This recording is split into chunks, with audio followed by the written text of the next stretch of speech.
Assalamualaikum warahmatullahi wabarakatuh.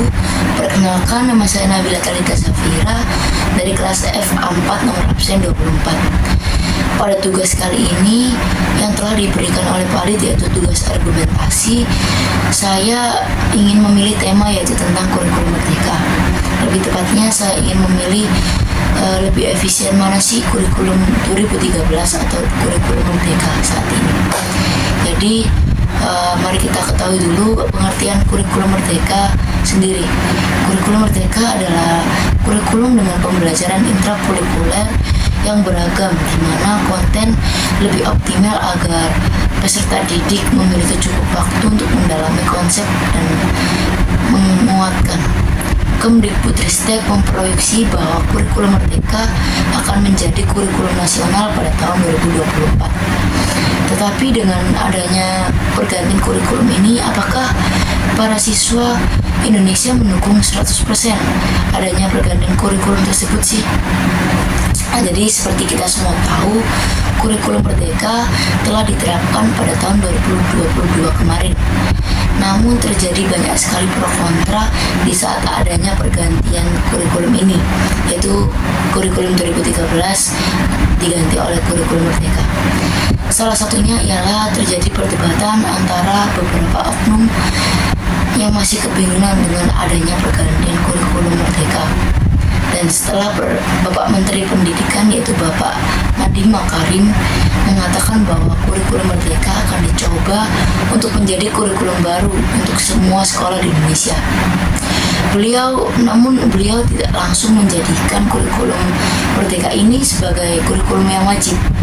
Beliau masih memperbolehkan para guru-guru memilih akan menerapkan kurikulum merdeka, kurikulum 2013 atau kurikulum darurat dalam sistem pembelajaran mereka. Yang dibingungkan oleh para guru dan para siswa yang telah diliput oleh berita tempo.com yang setelah saya riset ialah, jadi dalam 1 tahun guru boleh memilih lebih dari 1 kurikulum. Para guru jadi bertanya-tanya, ini sebenarnya yang bagus yang mana sih? Ujar Pak Heru selaku salah satu oknum yang kebingungan karena tidak adanya kepastian dari Bapak Nadiem Makarim selaku Menteri Pendidikan Indonesia pada Senin 14 Februari tahun 2022. Memang secara tidak langsung setiap kurikulum tersebut memiliki keunggulan dan kekurangannya masing-masing. Seperti misalnya kurikulum 2013 yang padat dengan materi dan mungkin bisa membuat siswa tidak akan mengalami learning loss. Learning loss yaitu kurikulum jenis ini tidak cocok diterapkan pada kondisi pandemi yang kemarin, seperti yang telah terjadi pada tahun sebelumnya, apalagi dengan metode pembelajaran jarak jauh atau PJJ. Sedangkan kurikulum darurat memiliki beban materi lebih kecil dan telah disesuaikan dengan metode PJJ yang kemarin. Tetapi murid yang belajar dengan kurikulum ini beresiko mengalami learning loss karena tidak adanya pembelajaran tatap muka dengan guru serta banyak yang kehilangan motivasi belajar karena mereka terlalu mengapakan karena tidak secara langsung menghadapi guru itu. Jadi untuk kurikulum merdeka ini beban materinya memang tidak seberat kurikulum 2013 dan lebih mengunggulkan project based learning atau praktek di lapangan. Dalam kurikulum ini, setelah diriset oleh berita-berita, sebanyak 30% beban pelajaran murid ada pada praktek dan sisanya adalah teori. Akan tetapi menurut saya, karena kurikulum merdeka ini lebih berpacu pada praktek di lapangan, kami sebagai siswa juga secara tidak langsung akan mengeluarkan banyak pengeluaran dan tentu saja waktu belajar kami untuk mengerjakan berbagai proyek-proyek yang ditentukan oleh sekolah, yaitu misalkan contohnya yaitu Traves. Lalu yang kedua ialah kewirausahaan. Kita disuruh untuk berjualan, memodifikasi makanan-makanan tradisional.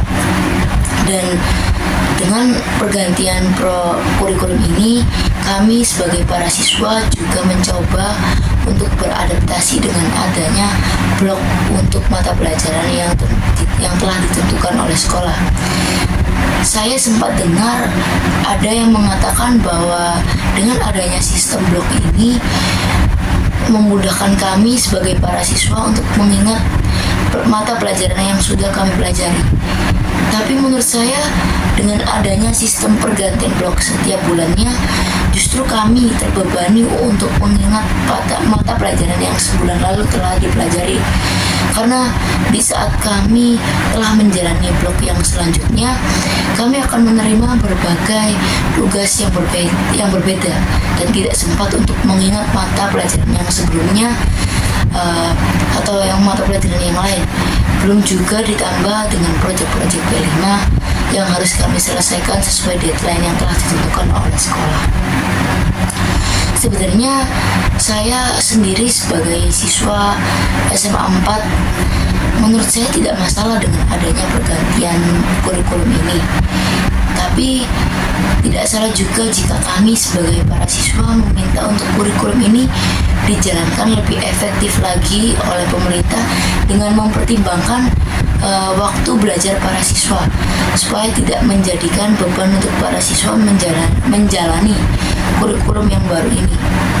Dan kami sebagai para siswa pun juga lebih mudah beradaptasi lagi dengan pergantian ini, karena ya itu tadi, kita dengan adanya proyek-proyek B5, dengan adanya tugas-tugas yang menumpuk, kita sebagai para siswa jadi tidak mudah mencerna pelajaran-pelajaran yang kami alami setiap hari gitu. Tapi ya kami sebagai para siswa tidak apa-apa sih. Lebih menurut saya, masukan saya ialah untuk pemerintah atau untuk Bapak Nadiem Makarim selaku Bapak Menteri Pendidikan Indonesia untuk lebih mempertimbangkan lebih efisien, di mana waktu-waktu yang lebih tepat, kayak misalnya B5 dijadikan lebih agak sedikit tugasnya, dan mempertimbangkan kayak waktu-waktu di luar pelajaran, apalagi kita kan juga full day di sekolah. Jadi apalagi masa kita sudah full day belajar di sekolah, kita juga harus belajar di luar sekolah dengan mengerjakan tugas-tugas B5. Jadi itu saja dari saya. Maaf jika ada kesalahan. Wassalamualaikum warahmatullahi wabarakatuh.